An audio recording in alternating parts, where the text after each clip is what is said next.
జ్యోతి నువ్వా? ఇదిగోండి సార్ ఈ నెల డబ్బులు. ప్రతి నెల 1వ తేదీ రాగానే డబ్బులు కరెక్ట్ గా తెచ్చిచ్చేస్తున్నావే. గవర్నమెంట్ శాలరీ పడ్డానికి కూడా టైం పడుతుంది, కానీ నువ్వు 1వ తారీఖు రాగానే ఇచ్చేస్తున్నావమ్మా. అసలు ఏం పని చేస్తున్నావమ్మా నువ్వు? ఎన్నిసార్లు అడిగినా చెప్పవు. నేను చేస్తున్న పనికి డబ్బులు అయితే వస్తున్నాయి కానీ 10 మందికి చెప్పుకోదగ్గ పని కాదు సార్. తానెవరమ్మా? కొత్తగా కనిపిస్తుంది. తను నా చెల్లి సార్. ఓ సరే సార్, టైం అవుతుంది, మేము వెళ్తాము. పదవే. అమ్మా జ్యోతి, వచ్చే నెల పాపకి ఎగ్జామ్స్ ఉన్నాయి. 70,000 ఫీజు అవుతుందమ్మా పరీక్షలకి, మర్చిపోవద్దు. సరే సార్, తప్పకుండా తీసుకొస్తాను. పదవే. ఏమైందక్క అంత టెన్షన్ గా ఉన్నావు? రోజు రోజుకి జ్యోతి ఎగస్ట్రాలు ఎక్కువ చేస్తుంది. నా రూమ్ లో గ్రేజర్ పెట్టించండి. రోజు చల్లీలతో స్నానం చేయలేకపోతున్నాను. మాకు ప్రతి ఆదివారం సెలవు కావాలి. రెస్ట్ లేకుండా పనిచేయడానికి మేమేం పశువులు అనుకుంటున్నావా? ఎండాకాలం వచ్చింది, ప్రతి ఒక్క రూమ్ లో ఏసీ పెట్టించు. మేము కష్టపడుతుంటే మీరు మాత్రం ఏసీలో బాగా సుఖపడుతున్నారే. కస్టమర్ది సుఖం మీద.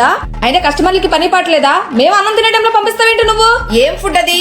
కుక్కలు కూడా తినవు. అర్జెంట్ గా వంట మాస్టర్ మార్పించు నువ్వు. ఏంటి ఆర్డర్ల మీద ఆర్డర్లు వేస్తున్నావు? ఇదేమన్నా ధర్మసత్రం అనుకుంటున్నావా, నీ ఇల్లు అనుకుంటున్నావా?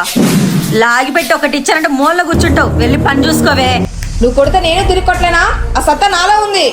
మీరు చంపుతారని భయం ఒకప్పుడు ఉండేది. ఎప్పుడైతే నా కూతుర్ని నాకు కాకుండా చేశారో అప్పుడే చచ్చిపోయాను. మళ్ళీ చావు భయం ఏంటి? ఇప్పుడు ఎవ్వరికి భయపడను. చావంటే అస్సలు భయం లేదు. అన్నిటికీ తెగించే ఉన్నా.